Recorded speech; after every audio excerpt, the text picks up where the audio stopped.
হোলির দিন শিলিগুড়ির ডেপুটি মেয়র রঞ্জন সরকারের গাড়িতে হামলার ঘটনা। অভিযোগ, মদ্যপ কিছু যুবক অতর্কিতে রঞ্জন সরকারের গাড়ির উপর ভাঙা মদের বোতল নিয়ে হামলা করেন। ঘটনায় চাঞ্চল্য ছড়িয়েছে এলাকা জুড়ে। রঞ্জন সরকারের অভিযোগ, শনিবার হোলির দিন একদল মদ্যপ যুবক শিলিগুড়ির হিলকার্ট রোডে রং খেলছিল। সেই সময় ওই রাস্তা দিয়েই যাচ্ছিলেন তিনি। আচমকাই তার গাড়ির উপর ভাঙা মদের বোতল নিয়ে হামলা চালান বেশ কিছু যুবক। গাড়ি থেকে নেমে হামলাকারীদের সঙ্গে কথা বলতে এলে তাকে প্রাণী মারার হুমকি দেওয়া হয় বলেও অভিযোগ। এরপরে শিলিগুড়ি থানার পুলিশের কাছে লিখিত অভিযোগ দায়ের করা হলে দুজনকে গ্রেফতার করা হয়েছে। পুলিশ সূত্রে খবর, এদের মধ্যে দুজন পলাতক, তারা বাঁকুড়ার বাসিন্দা। তাদের খুঁজেও তল্লাশি চালাচ্ছে পুলিশ। কিছু মিসক্রিয়েন্ট ওরা হোলি খেলার নামে অসভ্যতা করছিল। রাস্তায় যাওয়ার সময় গাড়ির উপরে হঠাৎ অ্যাটাক করে ৩-৪ জন মিলে।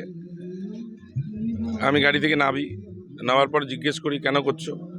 আরও অ্যাগ্রেসিভ হয় ওরা, মার দু কেয়া বলছিল। তো আমি বললাম আও সামনে আকে আমাকে মারো দেখো। তারপর 2-3 জন চিনতে পেরেছে আমাকে, তখন ওকে সরিয়ে নিয়ে গেছে। তাও খেপে আসছিল বারবার।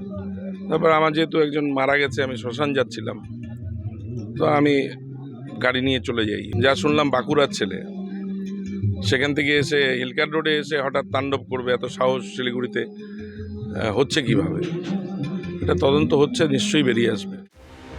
শিলিগুড়ি পুর নিগমের ডেপুটি মেয়রের উপর হামলার ঘটনায় ষড়যন্ত্রের গন্ধ পাচ্ছেন শিলিগুড়ির মেয়র গৌতম দেব।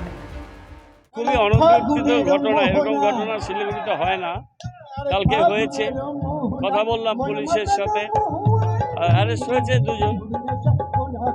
দেখতে হবে পেছনে কারা আছে, কেন হঠাৎ করে ধরনের ঘটনা ঘটলো। এটা পেছনে কিছু একটা ষড়যন্ত্র বা চক্রান্ত থাকতে পারে, সেটা পুলিশ খুঁজে বের করবে। এই ঘটনার নেপথ্যের কারণটা ঠিক কি, তদন্তে শিলিগুড়ি থানার পুলিশ আধিকারিকরা। ক্যামেরায় সৌমেন্দু মজুমদারের সঙ্গে পিকাই ঘোষের রিপোর্ট, ক্যালকাটা নিউজ।